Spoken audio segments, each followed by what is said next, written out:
The office was unusually quiet that morning, the kind of quiet that makes every clock tick feel louder than it should.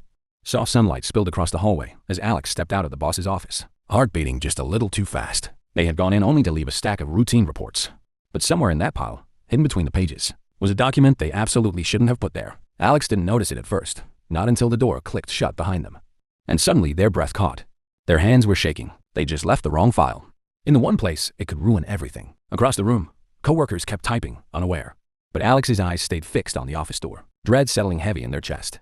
Whatever happened next wouldn't be good. Minutes felt like hours as Alex pretended to work, eyes darting toward the frosted glass of the boss's office. Then, a shadow moved. The door swung open. Mr. Harley stepped out, holding the reports in one hand, and the file in the other, the wrong file, the confidential one. His expression was unreadable, but Alex felt the weight of his gaze cut straight through the room. He looked down at the open page, then back up slowly, deliberately. Alex, my office now. Every keyboard stopped. Every whisper died. Alex's stomach dropped as they stood. This wasn't going to be a simple mistake. The boss didn't sound angry. He sounded disappointed, which was somehow worse. Alex stepped back into the office, the door clicking shut behind them like a final verdict. Mr. Harley didn't sit. He didn't blink. He just held the file up between two fingers, as if it were something contaminated. Do you realize, he said quietly, how much damage you could have caused? Alex swallowed. Yes, sir. It was. A mistake? He cut in, voice sharp. He placed the file on the desk and leaned forward. I don't tolerate mistakes. Not from you. Not anymore. The words hit harder than Alex expected, not because of the anger, but because of the way he smirked afterwards, as if he enjoyed saying it. And that was the moment something shifted. Alex felt it calm, cold, certain. If the boss wanted to make this personal, fine. He had no idea what Alex was capable of, but he was about to find out. Alex left the office without a word. No arguing, no defending themselves, just a quiet nod, which for Mr. Hale was a victory. For Alex, it was strategy. Back at their desk, the office buzz returned, but everything felt different. Colleagues whispered. Someone gave Alex a sympathetic glance. But Alex barely heard them. Their mind was already working, slowly, methodically. They opened the company database, scrolling through old reports, project files, and budgets, not to hide their mistake, but to confirm a suspicion. And then they saw it. A tiny discrepancy in the numbers. Then another. And another.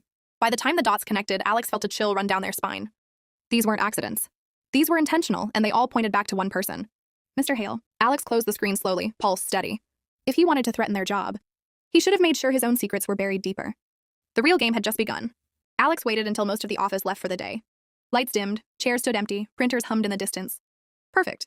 They slipped back into the database, this time digging deeper. Emails, audit trails, archived documents. Each click uncovered more of Mr. Hale's scheme. Fake budget entries, inflated invoices, and approvals traced right back to his login. Every detail was screenshotted, backed up, and saved onto a drive small enough to hide in a palm. Then Alex found something bigger. An upcoming presentation Mr. Hale was preparing for the executives. A presentation full of numbers Alex knew were lies. And suddenly Alex knew exactly where the public reveal would happen. Exactly when. Exactly how, as Alex stepped into the empty hallway. They felt something they hadn't felt all day. Control. This wasn't just revenge anymore. This was justice. Delivered in front of the entire company. The big meeting was set for Friday morning. Executives, department heads, investors, all in one room. Mr. Hale had been rehearsing for days, ready to show off his success. Alex walked in that morning like any other employee, quiet, unnoticed, and carrying a single USB drive in their pocket. Before the meeting, Alex stopped by the conference laptop and plugged it in. A harmless-looking file replaced one slide, only it wasn't harmless at all. It was the real data, the real budget reports, and a time-stamped log proving Mr. Hale had fabricated his numbers. Everything was automatic. Once Mr. Hale clicked that slide, there would be no going back. The meeting began like every other. Mr. Hale smiled too wide, clicked through the opening slides, and spoke as if he owned the room. Executives nodded politely. Then, he clicked to the next slide. He froze. Numbers he'd never seen. Graphs that contradicted everything he just said. A login trail, with his name on every falsified entry. The room went ice cold. One executive leaned forward. Mr. Hale, would you like to explain this? Another added, these discrepancies are serious. Very serious. Hale's voice cracked as he stumbled through excuses. Blaming software, audits, possible errors. But the evidence was too clean. Too precise. Too undeniable. Every pair of eyes in the room turned on him, not angry, not shocked, but disappointed. Judgmental. Done with him? It wasn't Alex who exposed the boss. It was the boss, exposing himself, desperately trying to lie his way out, and every second only dug his grave deeper. By the time the meeting ended, the decision was already made. Executives spoke in low, controlled voices, the kind you use when someone is already finished. Mr. Hale wasn't asked to step aside. He was told. Security met him at the door. He didn't argue. He couldn't. He just stared at the floor as they walked him out, his entire career collapsing in front of the people he'd always tried to impress. Alex watched quietly from their seat. No smile. No celebration. Just calm.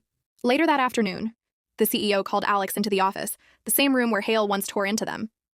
Only this time, the energy was different. We reviewed your work, your accuracy, your integrity. We'd like you to take over the project. Alex nodded, steady and composed.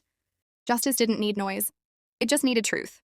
And the truth had finally spoken, loud enough for the whole company to hear.